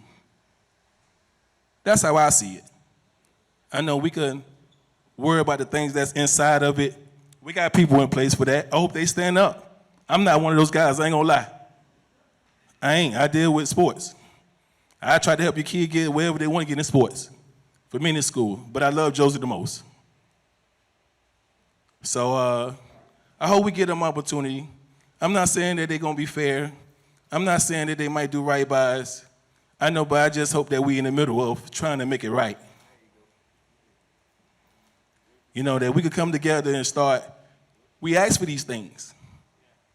We ask for these things all the time in certain areas, and we never get them. We continue to ask for them, and we never get them. Here's a guy who says he's come from the outside that's willing to try to help us get it. He's moving some things around. It's not for certain yet. There's some more things to be worked out. But he's moving some things around to try to help and try to make sure that we got a campus. That's what I see first. Like, if I could see $30 million, I look at the James Brown Arena. You know, if I could see what $30 million look like, if in a building, and then we're talking about for our group of kids that still have our name on it. That's what it's about. At the end of me, you talk about legacy. Josey will have that. Now we will have medical students, space students. Who knows? I don't know. But we'll have them. We will have them. And they will be in line to have them. I ain't going to be too much longer, but I'll stop right there. But hopefully I can attend some more meetings just to see what's going on, because I'm very not informed. Very not. But just from hearing Sheffy speak and definitely hearing him speak, I think if we could come together, get the facility together, and line the stuff for the kids academically in there, continue to have some more athlete stuff going there. All the kids around the community athlete would love to go to that school. All the top ones. Then we could be able to compete statewide still, I think. I don't think it'd be a problem with that. And I don't think a problem would be with kids adapting to adaptation now, because with these phones, my little baby, she already on the phone. So, and they adapt to it pretty fast. I don't think our kids will have that challenge or that problem. I think the problem with allowing them to give us that chance to succeed.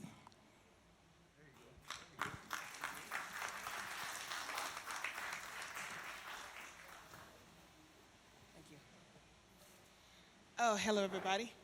My name is Tamika Simpkins, TW Josey class of 1989. And I saw on the information you gave us that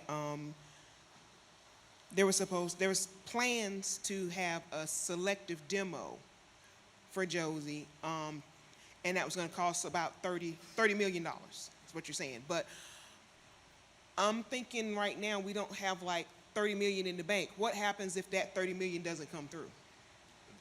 I think that's a fair question. The fair question is that what happens is that the building has to stay the same, and it's hard to reinvest into it. Part of the ask is going to be for another SPLOST, obviously, for the next SPLOST to come into play. But in order to inform that SPLOST, we need to have that SPLOST passed. And so one of the ideas is that the 30 million, or it's 25 plus 4, because we got to get demolition and all the site done, right? So 30 million on that campus is going to depend on, if you want the 30 million, we've got to approve something that you've had for 10 years in place in the fall. If the dollars don't come, we have to pivot. I'm worried that if the dollars don't come, that drastic cuts have to be made. And I don't want to say that because that's just the reality. If $250 million don't come in because that's lost, and that's kind of anticipated dollars, we can't do it. And the district's going to have to cut buildings away. And I don't want to be part of that conversation, to be honest with you. I want to try to make sure that this 30 million means a lot to you guys, and it's investing in your campus. So that's the bottom line, is the district will have to make a decision on what they can keep and what they can't keep if they can't get the dollars in the next SPLOST.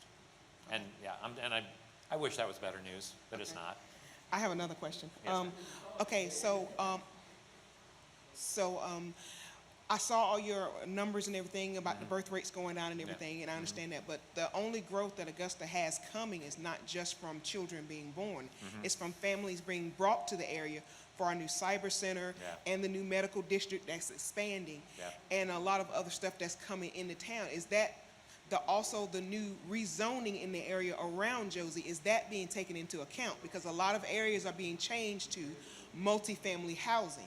Is that being taken into account? I know we're going to have a ghost district basically for Josey that's never going to disappear. Right. But is that being taken into account, that all these multifamily homes are coming, which may coincide with your 5-year or 10-year plan? Yeah, and I think it's a good question. One thing we didn't get into is how much capacity we leave. And here's the thing, is that the buildings are figured, first of all, to keep the class sizes to they have maximum class sizes. So that's how the capacity is figured, first of all. Second of all, because we're only technically in the 5-year plan looking at one high school building reduction, that's only about 2,000 seats. So we're still going to have 10,000 seats for those 7,500 kids, including in these areas that have some potential growth. What's hard to see right now, and again, I think the cyber stuff is going to be great. I actually think that we should think about how we do programs in our schools for the cyber, because that's going to keep people here and not go to Columbia County and live and then come into this county and work. And I also think that the expansion of the medical community, I think, can only help your area of the city. Now, which means keeping a school there is really important, and having the pathways in that building are very important. So that has been considered, to make sure that we don't disappear from that. Look, the A.R. Johnson, in a singular aspect, if you're just looking from A.R. Johnson perspective, maybe it doesn't make sense to move them from there. But the fact of the matter is that there's people that come in the medical community that go into those schools also. And we've got a lot of work to do on ARJ. There's no question about how we get that right. But the fact of the matter is that Augusta Tech has surgical tech. They have bursting programs in occupational therapy, and they have boosting health programs also that can collaborate in there too. And so we've got some work to do on that. But to that point, we want that growth to happen. And that's why we want to keep the schools where we've kept them. And so we're hoping that happens. What I'm worried about, and this is and I'll give you the direct answer I can give you, is that this county has grown, and we still don't have the kids that we had before. And that's what I'm a little worried about. And the competition of a cyber industry coming in here, I love that idea, and I'm hoping that the federal administration approves this area for this, because it'd be a huge shot in the arm. But the fact of the matter is, you will compete against Columbia County, and you will compete against surrounding districts to get those same kids that come in because of that. So it's our job to make sure we have the programs, the kids stay here to train them for that future. And we can build space to do just that. And that's what I get excited about. So we don't get the money, the reality could be hard. If we get the money, the future is endless for how we can do this and account for the growth that we're hoping for. Yes. Oh, I'm sorry. Yep. My question is, where Murphy is the feeder school for Josey, Hold it right here, because Murphy is the feeder school to Josey, and Hornsby is the feeder school to Laney, then you're going to put Hornsby and Murphy in A.R. Johnson. Then all those kids, when they get to 9th grade, they all going to Laney? No. Keep in mind what'll happen in the geographic feeder. Yes, but they'll still be in. Remember, those kids will still be in the Josey boundary. So those kids, So those kids can say They can when go- they get to ninth grade, they can come on to Josey. they can stay in their neighborhood at Josey. They have the first access to that building and the programs. Absolutely. That's the goal. Yeah. The idea of putting those buildings together is that, first of all, again, I know this because, again, from a district perspective, those two school buildings, from the middle school perspective, don't have nearly enough kids to even get programs in their building. If you put them together, we can't put them at Hornsby because that building's way too small, and we would throw all our money at Hornsby instead of Josey. We're not going to do that when we can get them in the A.R. Johnson, if that moves forward, the A.R. Johnson building, and have a middle school that's connected to a high school program, not necessarily to go to Laney, but to have some of the teachers and resources that a middle school can take out of a high school. So the goal was to bolster the neighborhood school concept and to keep kids in the Josey boundary, to allow them, when they're done with Murphy, their natural feeder is still Josey. Because Yeah. Murphy and Hornsby play a game. They can't even shake hands after the game. Now Well, you're gonna put them all in now one we're- school I know, together? How I you know. gonna do that? Well, first of And all, who gonna yeah. be the principal over Yeah, I know, both I of know. those? Well, and that's what, I mean, I know that what we've heard, we take that, we've heard that. Safety, security, all that. Yeah, I've seen it. Yeah, I mean, I I know, go to the I know. games. Yep. And I've seen them where they can't even, you know what I'm saying? Yeah, I do know, yeah, yep, I do know what you're saying. So you're gonna put them two schools together? So here's, I think the balance is that, here's the balance of that. Now, the kids, first of all, the kids go all over the district too, okay? So, what I can't fix is exactly what you just said. But here's the other thing is that if those kids grow up in the same pattern and they're all together from the start, look, it'll change. I mean, it'll be hard. But as they grow up together, that changes. Neighborhoods start to blend together. I know. I can't hear me. I know it's hard. I know. So we're going to pay attention to it, and I appreciate the note of that. So go ahead. Sorry. So what we're going to do is we have one question here and one question from the gentleman in the green. I know. At that I've point. seen you two twice, okay. Oh, okay. George, I do have two up here that have their hands up for a while, too. Okay, so I cool. just So wanna be we're going to keep going. We'll keep I'll going. make Go sure ahead. I'll be talk. short. Yes, ma'am. Go ahead. I apologize because I came in late. I had a family emergency, but I intended to be here. And so I didn't intend to talk. But I would hope that we would be able to get the documents to the foundation president so that we Sure. can study Absolutely. your proposal. But this has been a really tough meeting for me. I have 40 years in higher education, and I'm an alumna of A.R. Johnson and an alumna of T.W. Josey, and I was shocked to hear that both of those are being threatened in terms of their basic identities. I came through those programs back in segregated Augusta, but we had committed teachers, knowledgeable teachers who worked without some of the resources that they needed. And students are in this community have gone on to be stellar in their performance to make a difference in the lives of the whole community, and not just in this community, but all over the country. Academic programs for students are not built by the bricks and mortar. They're built by knowledgeable, committed teachers and by academic programs. And frankly, I haven't heard much about the academic commitment being made. I've just heard about the physical, monetary commitments being made. Can I ask just very quickly? Yes. I've talked about comprehensive high school offerings, comprehensive career pathways that are all academic related, that are all focused on program. And I would also agree, here's the thing I would agree with. I agree that teachers and leadership make success. But here's what I also agree. If they don't have the environment to do it, they can't succeed.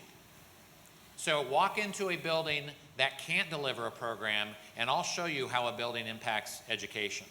Right now, the building can't deliver the education the kids need. That's why we want to rebuild the building. The facility is important to the success of good teachers in the building. Well, let me ask Yes, you this. The neighborhood concept has gone away a long time ago in some ways. The magnet school concept, you build programs and they will come. Yeah. Good academic programs and teachers, and they will come. And buses, we've had buses were positive as opposed to walking, which is how I got to Josey. I'd like to see what your proposals are, but I'm shocked Sure.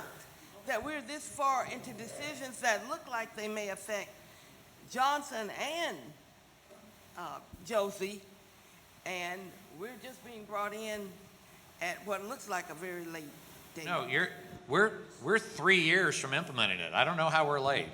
Like, we're 3 years. And Matt, can you just do me a favor? Can you put that slide up that shows the high school programming that Tracy was just referencing? Because I think that will help give some clarity to what you were sharing in regards to the programming and the academic, which go hand in hand. That is what Tracy is talking about. You're talking about programs, you're talking about academics. Right now, that is what the high school is receiving based off of state funding. And you see the things that are in silhouettes? Those are the things you're not getting. And then show them, Matt. That is what we're trying to get to the schools. That is programming, that is academics, and that is the basis of this proposal. That is the basis, and I'm glad that you mentioned that you'd like to read it, because if you will give us your email, we'll make sure that we email it to you directly. Charla's right there, and she'll send you this full PowerPoint. You can also find this PowerPoint on the district website. All these videos, as they said, not only are they being live streamed, you'll be able to see them within 48 hours on YouTube. And real quick, what we do have to keep in mind is they need to start breaking down at some point in this room. What we are going to do is we're going to make sure that we got to the people that we acknowledged, which was those two, this gentleman, and then the two ladies down there. I'm going to be real brief. Thank you for coming in.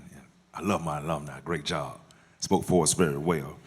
My plan would be to ask you, do you have a plan B and a plan C in place, just in case the 30 million doesn't come through? Meaning a plan B for 15 million, a plan C for a 10 million facility. That's one question. Okay. I'm gonna be real brief with that.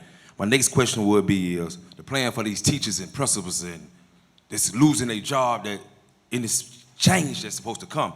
Do we have a plan to put them in other schools to help uplift these other schools that's possibly supposed to shut down within this maybe 2-year to 5-year plan? I'm gonna say that's what I'm getting. I'm assuming right now.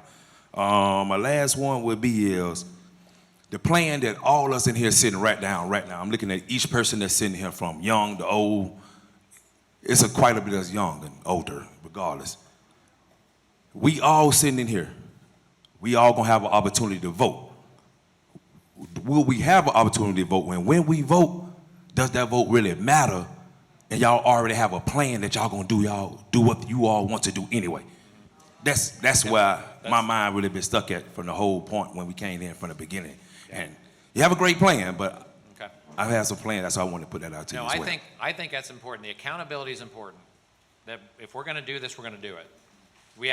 If you're going to vote for the SPLOST, the 30 million comes. Now, again, the strategy behind planning a 5- and 10-year plan. Remember what this district's been doing. They've been going year by year. The plan is that you can pivot out. If you have to delay a little bit, the issue is that the more you delay kind of this program realignment and continue to stretch, we're going to stay in the bottom 10 of Georgia districts because we can't get the programs in the buildings that we need, and we can't get that we can't get the resources. So the plan B has to be, okay, that doesn't pass, we've got to pivot out to what money we do have. And that comes out of the district budget. Teachers, there's no plan to reduce the force at all. It's actually to get the force together so they can work more collaboratively and have better and bigger teams to work in. So the district always goes through, and I talk about this all the time, the district always has attrition. Teachers retire, teachers quit, teachers get promoted into district, teachers go to other districts. So there's always attrition that happens. And so the idea is, how do you balance the attrition with reassignment when reassignment has to happen? How do you make sure that teachers that are there stay there? And then how do you get, for instance, those teachers who are going to be the experts in the career pathways to be at the Josey School? And so there's going to be some of that. There's going to be some teachers that are in this district that are going to want to come to Josey because they have the best equipment and the best spaces to teach education. And so I think there's a balance with HR to work personally about that, but there's no plan to reduce any teachers, because you wouldn't have to. You're just getting them closer together. Thank you.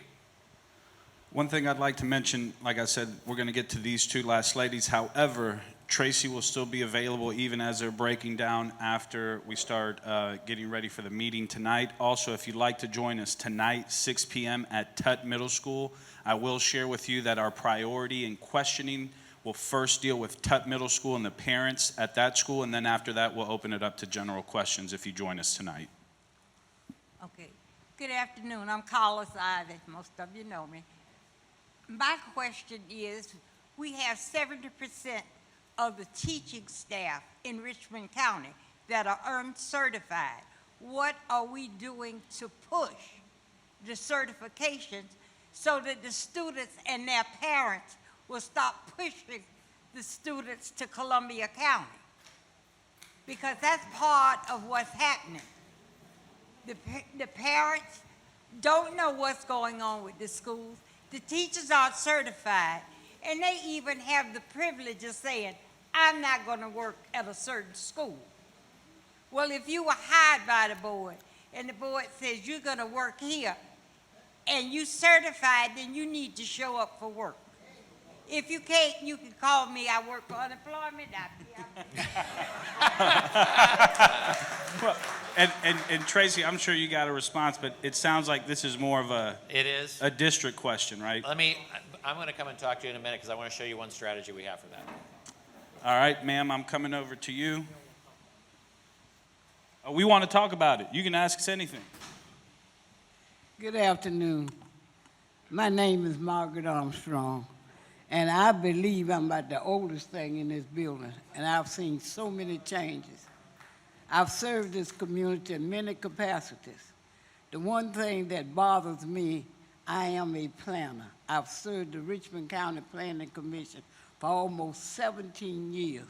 The problem in Richmond County, the collaboration of the different levels of government never exists. So we don't know how to plan for the future, because we don't know what's coming into the community. We are losing our young people because of that. The other thing is the mistrust. I've seen the changes of this community for a long time. I'm 88 years old. I was here when Josey was in existence. I was here when they united Haynes and Lucy C. Laney. I'm in that first class. The problem we have in Richmond County, we do not have the trust in our electorate. We say one thing and we do another. We talking about splosh, and you're talking about facilities. It's not about the building. It's about the people that you put in the building. The certification she's talking about, the input of the parents, the input of the electorate, and don't forget the church. Goodbye.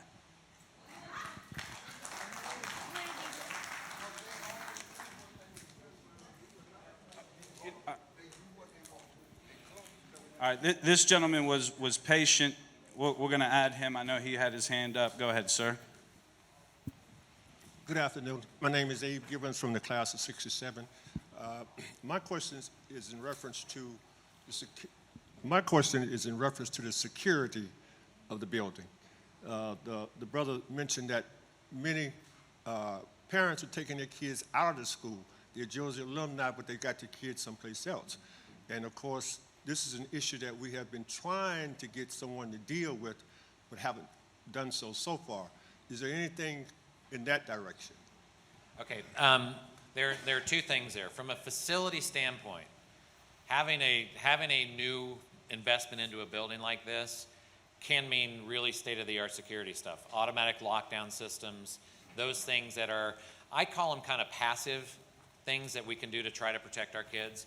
But double entry doors, making sure there's the right cameras at entry points, making sure you can lock down entry points from a distance instead of you have to be at the door to lock it. Right now, the building's There's buildings that still have that.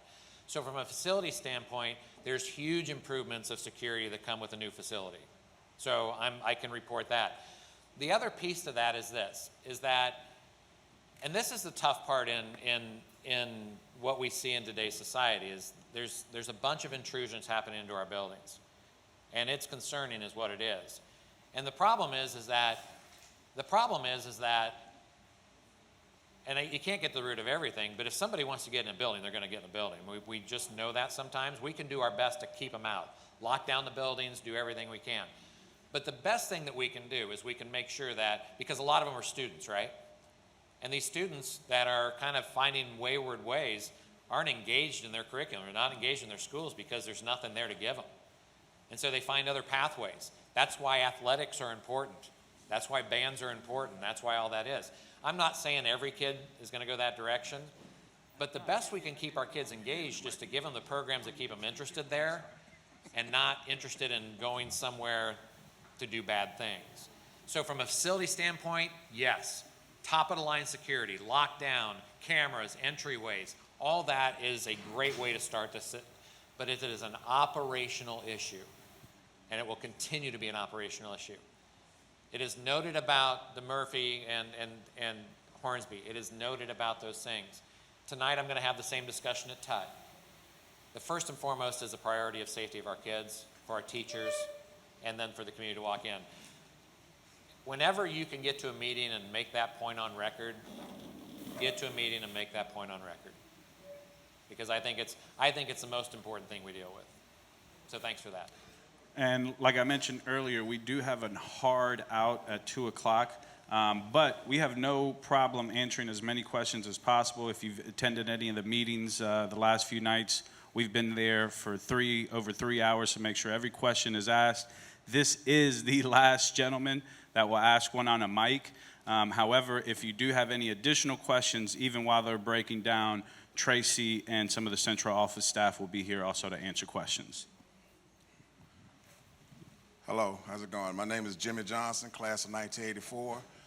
And I understand that this consolidation is supposed to bring about state funding, right? To take care of teachers, staff, new curriculums, new programs, renovations, buildings. My question is, in doing that, I'm still a little gray about the athletics. You mentioned that they were having discussions about the athletic programs, and I want to know what are you planning on doing about that? Are athletics supposed to be leaving? That's what I want to know. Is Josey going to still have basketball, football, or is that gone with the new Josey that you're putting in place? Mm-hmm. So the goal that I had when we came up with this idea of keeping it a comprehensive high school was to maintain just that. Now, because of a choice, the board has a policy that they would just have to alter. And again, one of the reasons I said that keep it comprehensive, you've got the athletic fields, you've got the gymnasiums, the door is wide open to keep all those programs there. But, I'm going to tell you a but. You have to have enough kids to support those athletic programs. It's hard. You coach? Yes. It's hard when you only got 40 kids come out for football or 30 kids that come out for football. Basketball's a little easier because you only got, you need 20. Right. But when you're starting to talk about those, you need the numbers. And what I continue to worry about is that 1,000 less kids in the district. That 1,000 isn't everywhere else. That 1,000 impacts you guys too. What I'm afraid of is in 5 or 10 years, when we're down 1,000 more kids, that Josey only has 450 kids. And then you can't compete athletically and you don't have even kids to compete. So what my goal is how do you keep all the kids that you got currently and get more kids in to keep your athletic programs? So that's my goal. That's why I kept it a comprehensive view. So this is my ask of you guys, as this whole community. Keep fighting for that, keep fighting for it, get to the board, tell them that that's what we want at this school. That's the way you change policy from the board perspective. Right. Yep. Thank you. Thank you. And we still have about 5 minutes, so we'll go to the 2 o'clock hard. This gentleman had a question, and then we'll wrap up with this one. Yep. Yes, sir. My name is Zelwyn Davis, class of 89. And my question is, first of all, I understand the numbers and I understand where you're going with this. My question is, has the numbers changed recently as far as the number of kids that we need in order to get this funding? And if not, why has the board taken so long to do this? Because this wouldn't even be a conversation if they had done this, you know, when we were building. I know the high schools have already been built for a while. Yeah. But we've been building K-8 schools. Yeah. We've been building, we brought Murphy over, and that was a issue that people did not want. So now we're finna take Murphy away. So why did we do this in the beginning? So, well, you want the unfiltered, honest answer? Okay, then I'll give you that.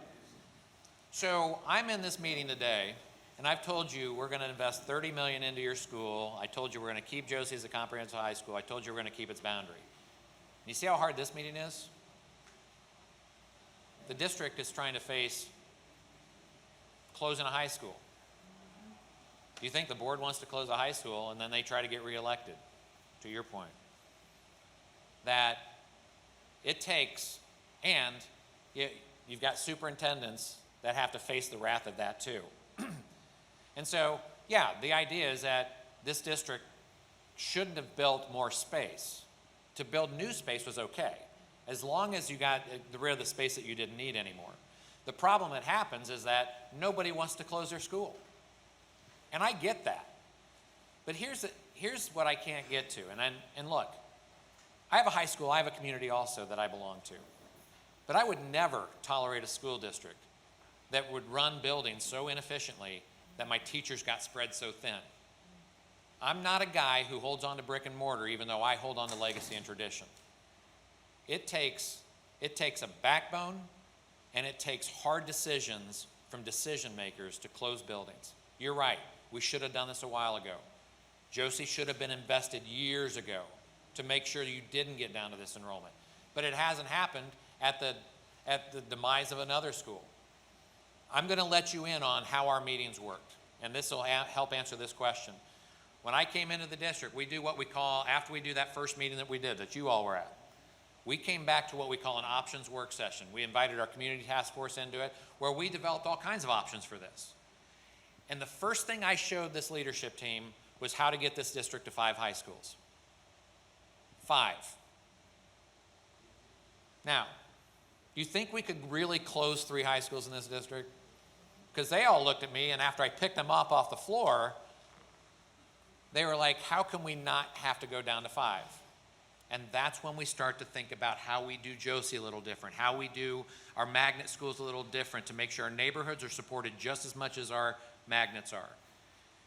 And so you could run this district optimally from a programmatic standpoint, from a teacher staffing standpoint, from an operational cost standpoint.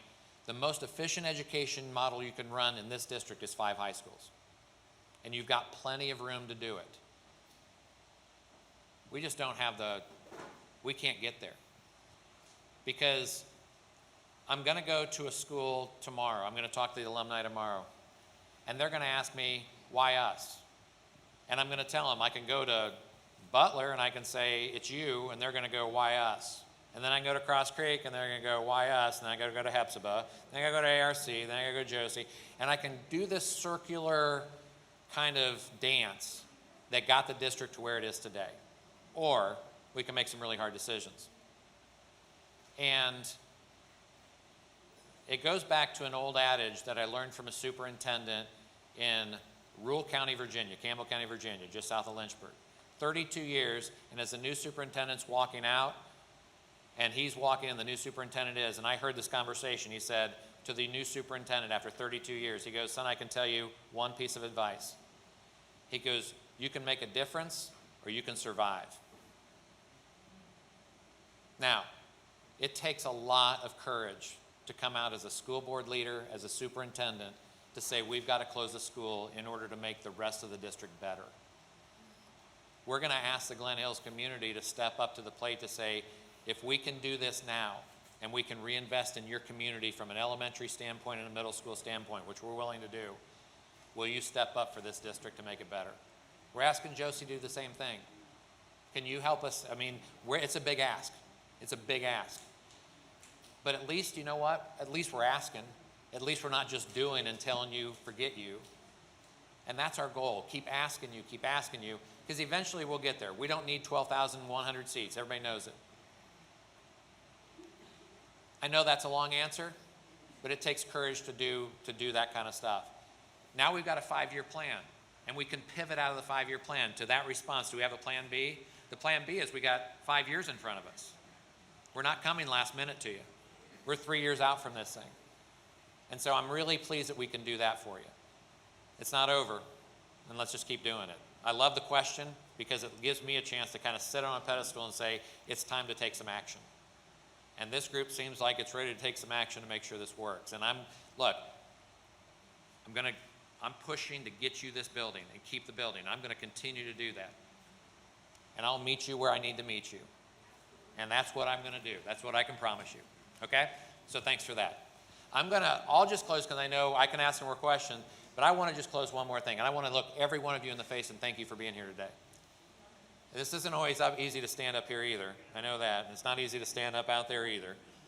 So I want to thank you personally, and I can't wait to see you again because I'll be back, and we're going to have more conversations. I hope you come back too. Thanks, everybody. You can join us tonight, again, 6 p.m., Tut Middle School. If you can't join us, you can stream it live on the county's website. Also, you can go to the YouTube page, Next Era EDU, to watch this in its entirety.